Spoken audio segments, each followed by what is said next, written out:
Ding. Can you guys see my my share screens? The dock? Yep. Yeah. Yeah, yes. Okay, good. Hello everyone. Welcome to the May 5th, 2026 SIG Windows weekly meeting. That meeting will be recorded and uploaded to YouTube, so please adhere to CNCF code of conduct. Um,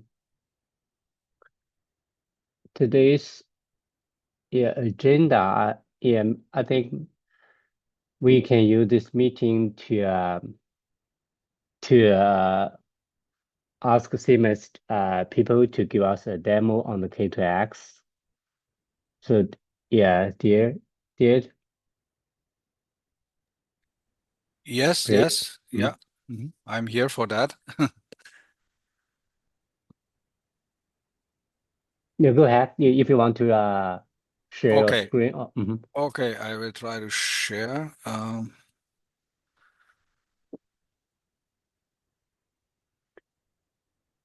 Okay, so it looks like okay, I need to, yeah.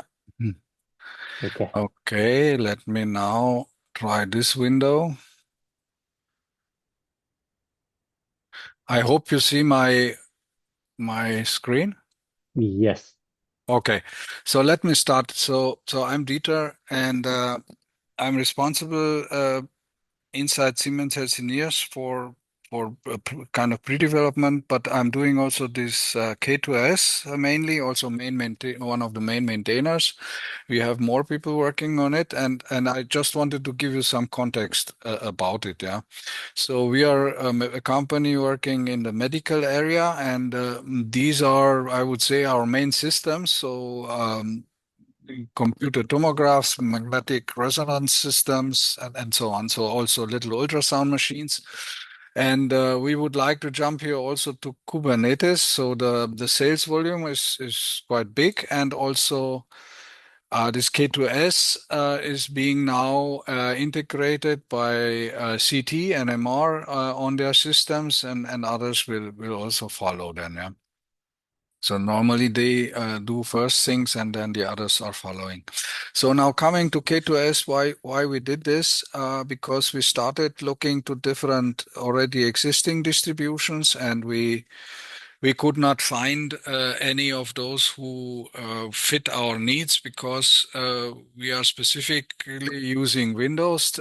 So most systems use Windows 10 IoT, and now they're jumping and using more and more Windows 11 IoT, and some of the systems are using Windows Server, and they're also moving slowly to newer versions. So we have to test all these versions, and the problems what K2S solves and where we tried with other distributions like MicroDICOM or RK2 or many others, they could not do that because they are constructed to build more such a generic cluster where you have multiple virtual machines and so on, and are not necessarily working the way we need that. So here, I think these are the main features. I think one is that you can construct a Kubernetes cluster, a mixed cluster, having a Windows and a Linux node, and reuse the Windows host as a node. So you don't need any other virtual machine with a Windows installed. You just reuse your host.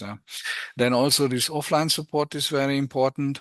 And also for us, it's very important. We have a huge, big number of applications, bare metal applications running under Windows, and we need also to migrate them towards Kubernetes. Yeah.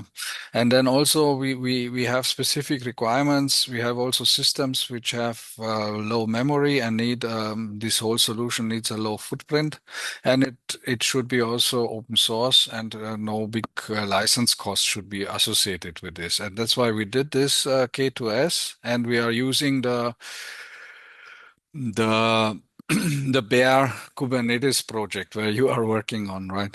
So how does this look like? So currently it works like this. You need a Windows PC.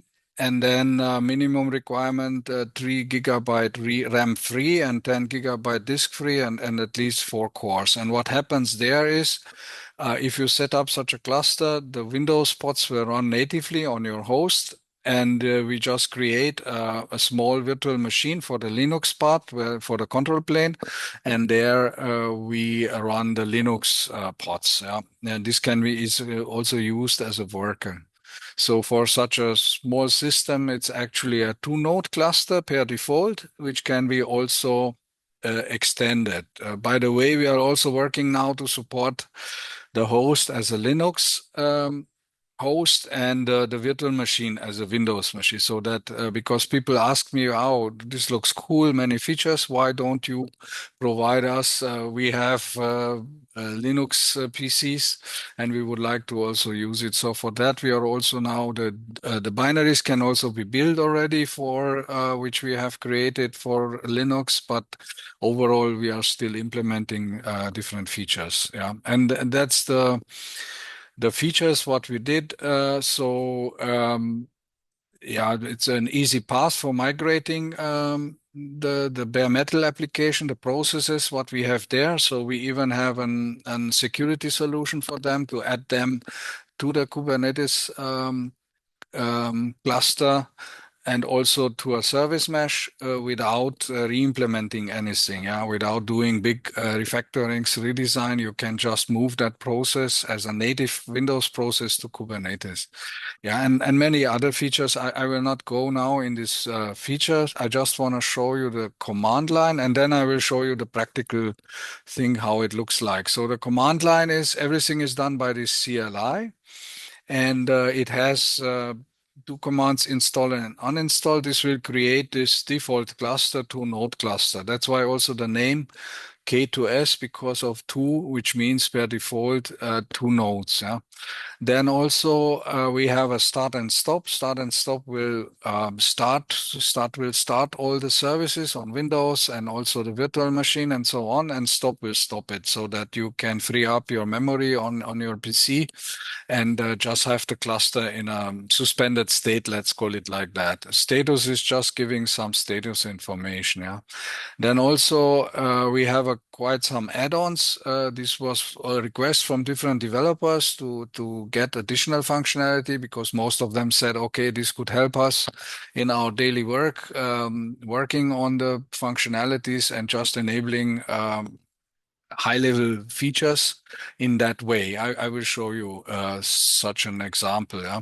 And also, this was also one of the first command which we implemented to build Windows and Linux containers in a transparent way. Yeah. So most people that we have, most developers, and they have a Windows PC, and then they would like to a laptop in most cases. Some are working on desktop PCs, but a laptop, and there they would like to build, for example, Linux containers and as well as Windows containers. Because as I said, we have traditionally a lot of Windows components written, there are even drivers for Windows and many things. Yeah.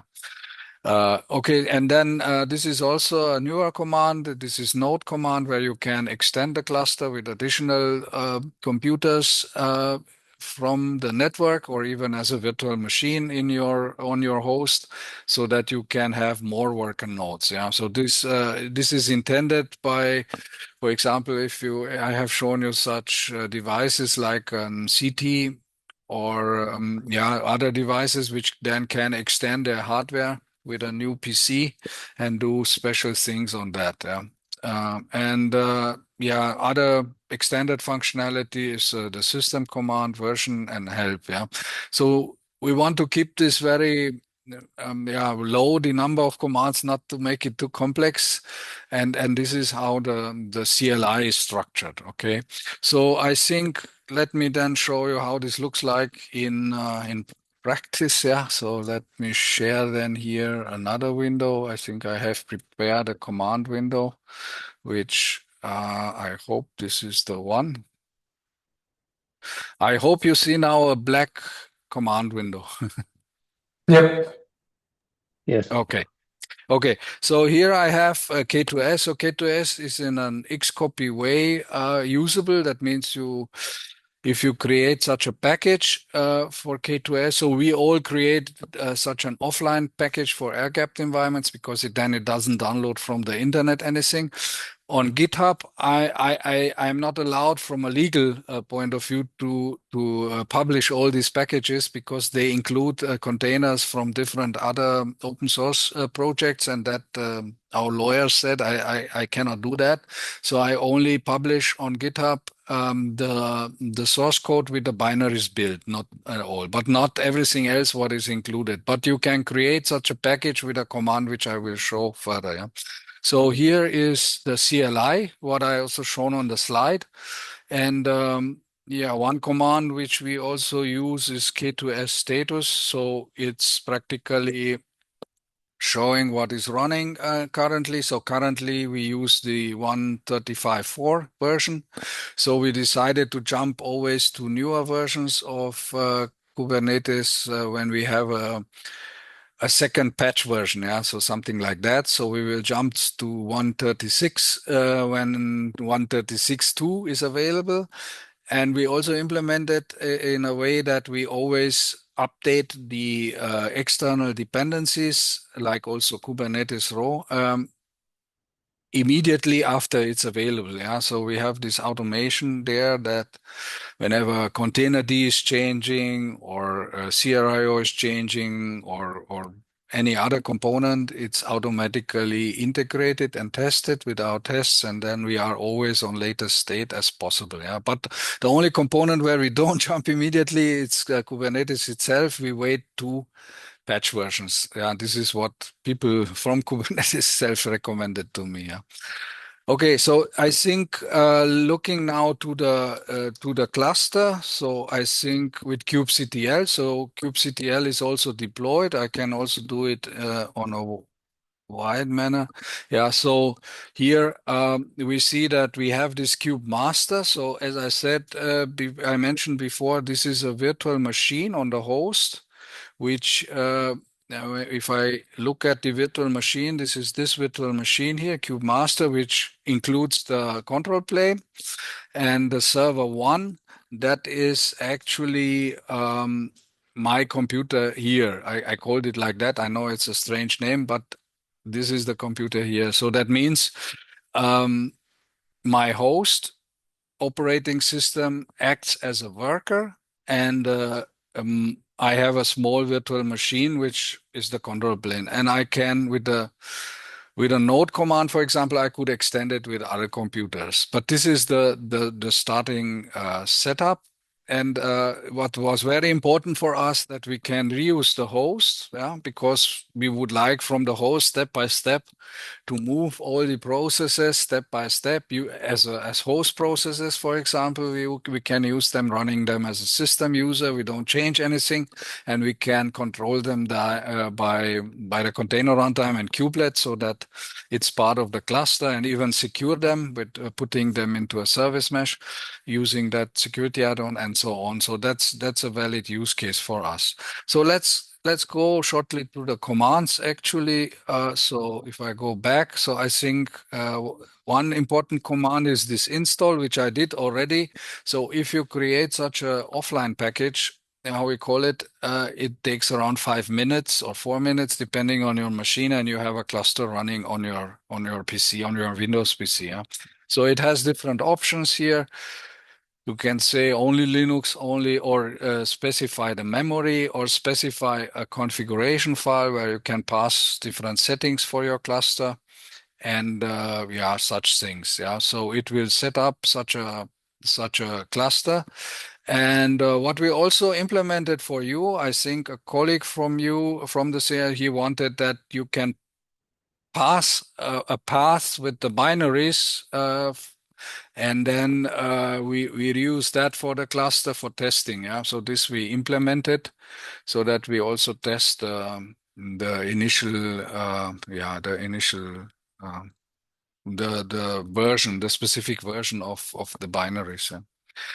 Yeah, let me go back then. I think, yeah, the other commands, start, stop, it stops the cluster. It's simple. So let's go to the node command. So this has other subcommands. This is not yet 100% finalized. We are still testing, but we will release it soon because everything is implemented. But we want to get more feedback. So adding nodes, connecting to a node, then copying stuff to a node, executing on node, and things like that. So this will you can increase the cluster. Then also, I think another big is the image command, which where you can, for example, build containers. You go to your main directory and do image build, and then it builds a container image and puts it immediately to the container runtime, depending if it's a Windows or a Linux one, or it lists the images what I have. So I can list here all the I can list here all the images what I have in my cluster. It will list practically all the images what you have on your system. So most are Linux images, and this is Windows images, yeah, which we have currently on my cluster. Yeah. But yeah, you can also add registries in addition. So here we have registry. So where you want to pass some credentials for external registries, then it's saved in the container runtimes. And whenever you want to pull an image with this command, you don't have to provide anything. It works out of the box. Yeah. So this is used very much by our developer. Yeah. And the last one which I will show you is the add-ons, which this is yeah, there are functionalities from a high level point of view packaged, and they can also be exported and imported as an OCI artifact and even distributed over GitOps. We have a rollout add-on which does that, which you can choose between Flux and Argo CD. And yeah, you can backup and restore these add-ons and also enable or disable. Yeah, let's look now which add-ons I have here enabled at the moment in my cluster. Yeah, so I have dashboard enabled, ingress traffic, metrics, and monitoring. So these can have multiple implementations, yeah, depending on what different people would like to use. So for ingress controller, we have also the Nginx implementation, and the gateway API Nginx also can be used there. So metrics, for example, metrics enabled, this enables you that you can get a top command in kubectl and just get the metrics. So it's the smallest one. The biggest one add-on is the security add-on, which includes a lot of components like also Linkerd as a service mesh, which works also for Windows. We adapted it to work also with Windows. Then also we use there the OAuth2 proxy, and even Keycloak is part of that, and so on. So it's a quite enhanced add-on which enables you to enable overall security for your cluster or disable it. Yeah. So most developers, they work normally without security enabled, but then if they enable it, everything is secure, and then they can disable it for some tasks to be faster. Yeah. Yeah, so overall, that's it. I can go in more detail. So I have also very interesting is this GPU node. This is an add-on which enables you to run Linux containers on your Windows machine, which also reuse the GPU. So especially for AI stuff, many people are doing that. So they are sharing the GPU from the host to the Linux machine. Yeah.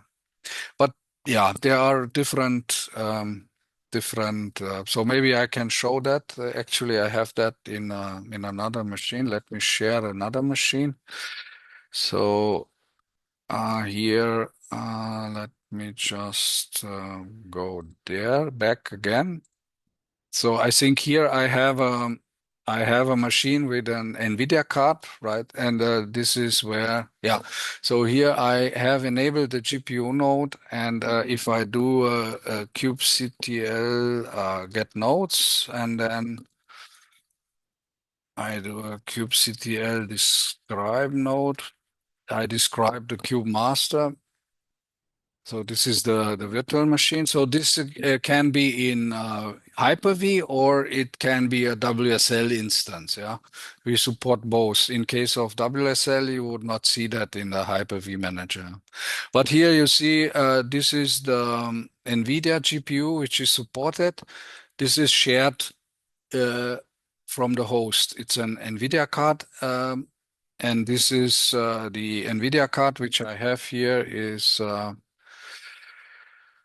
if I look to it, is this Quattro P2000 NVIDIA card, and this is shared also to the Linux containers and available as a resource in the Linux node by enabling that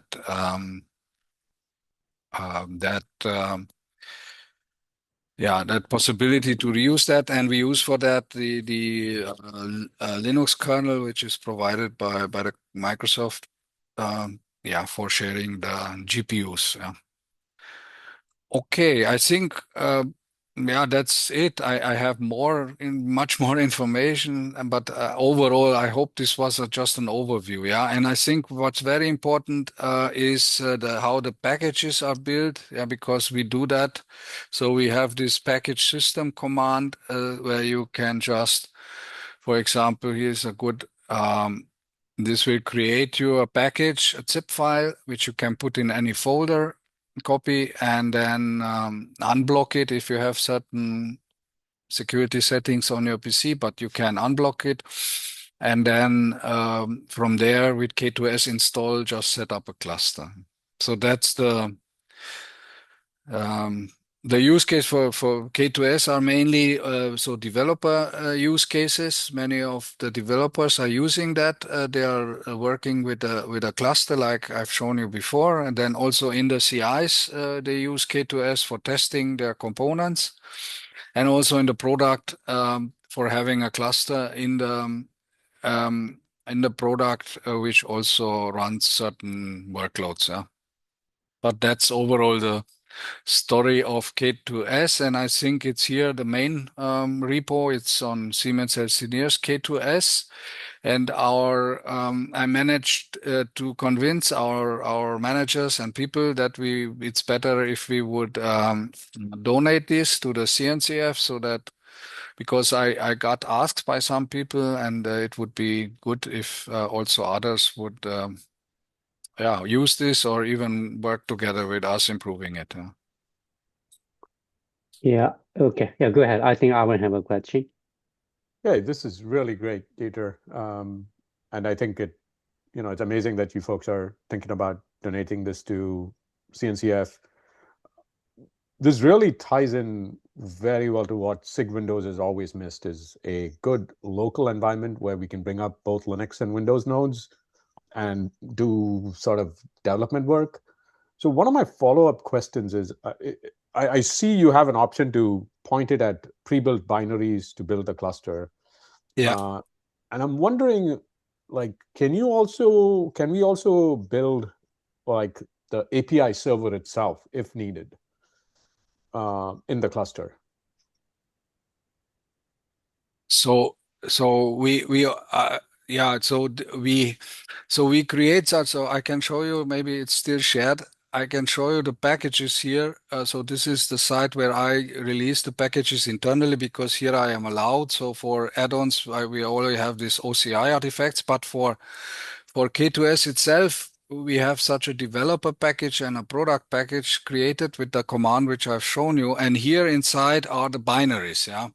So we implemented, I think his name was James, but I don't know he wanted for testing certain changes on the binaries, he wanted to set up a cluster and test the cluster functionality. So that was his use case. We don't do that for the Linux part, yeah, only for the Windows part. Yeah? But we could add this. Yeah? But overall in the package, if you look in the package, I can open such a package. Maybe I have some here. Maybe I show this. This is here. So overall, the package it's a zip file. So here is the product package, and here are the binaries and Kubernetes binaries. Yeah. So these are here. This is the binaries for Windows, and for Linux we have such a Hyper-V machine where the binaries are included, yeah, which can also be changed. But we could add that also to add the Linux binaries from a certain package or folder, yeah, if it's needed, yeah. So normally this feature we only did because of this request, but normally we don't use it. So yeah, because we are always building packages on a released version from you guys, so not testing changes in the binaries. But this, what you said at the beginning, that people were so many people started in our company using Docker Desktop or whatever else, or Minikube, but Minikube works only for Linux. So setting up Linux containers. But we wanted this to have the same experience for developers, that if you say K2S image build, for example, or list the images, it shows everything from both worlds, Windows as well as Linux. Yeah, so you can build with this command Linux as well as Windows containers. Doesn't matter. Your source code is on Windows, and you build it in a similar way. Yeah, so it's for us the development environment. Yeah, and we don't have fancy UI applications around it. We only have a few add-ons like the dashboard. I can go. So this dashboard here has an UI, or monitoring logging has UI. So the dashboard uses headlamp, for example. It's also very fancy UI for looking into the namespaces and all kind of resources in Kubernetes and so on. So some developers use that, but I'm personally more a CLI guy, but depends on everybody's taste. Yeah. So that's why we build this CLI. And of course, we deploy different other CLIs like the Helm CLI, or it's also there. Yeah. Or the kubectl, of course, and many other CLIs are also, all auras for packaging, OCI, and other. Every developer, what he needs, it's in there. But yeah, this feature to pass binaries we only have for the Windows binaries, not for the Linux ones. Yeah, but it can be extended, of course. Yeah. Yeah, I mean, this is great, Dieter. Like even without being able to pass the Linux binaries, right? Just the Windows stuff is amazing for developers. It's a big missing piece, like I mentioned, for SIG Windows dev tools. So yeah, this would be a welcome addition to the the toolkit that Windows developers have. So amazing. That's all I can say. Really great. Yeah. Thank you. Yeah, great. Yeah. Any question from other people? Yeah, I have a couple of small questions, Dieter. First of all, I'm amazed. Thank you for coming over and do the demo for us. And I'm really eager to try this out myself at some point. A couple of follow-up question. I did notice that on your machine, you're running Flannel Yeah. container networking interface, right? So I just want to touch base on how flexible to run other CNI and plugins. For example, Gallico. Yeah. So yeah, we look to Calico, and I have written an article why we chose against it. So of course we thought on also supporting Calico in addition, that you can say please use Calico or use Flannel. But it's so we stayed with Flannel because it's very simple, and I can share the it's on the article with it afterwards. So it's about simplicity. So we want to so with Flannel we use the most simplest networking model. And we don't use VXLAN or IP and IP or something like that. So some kind of overlay networking or so. So this is to have the because at least for me, I worked in Windows as well as Linux, and networking is always the hardest part, right? At least for me. I don't know, maybe other people say it's easy, but for me it's the complex part. And I wanted always that I'm able to search very easy the bugs, the things with Wireshark or TCP dump or simple tooling.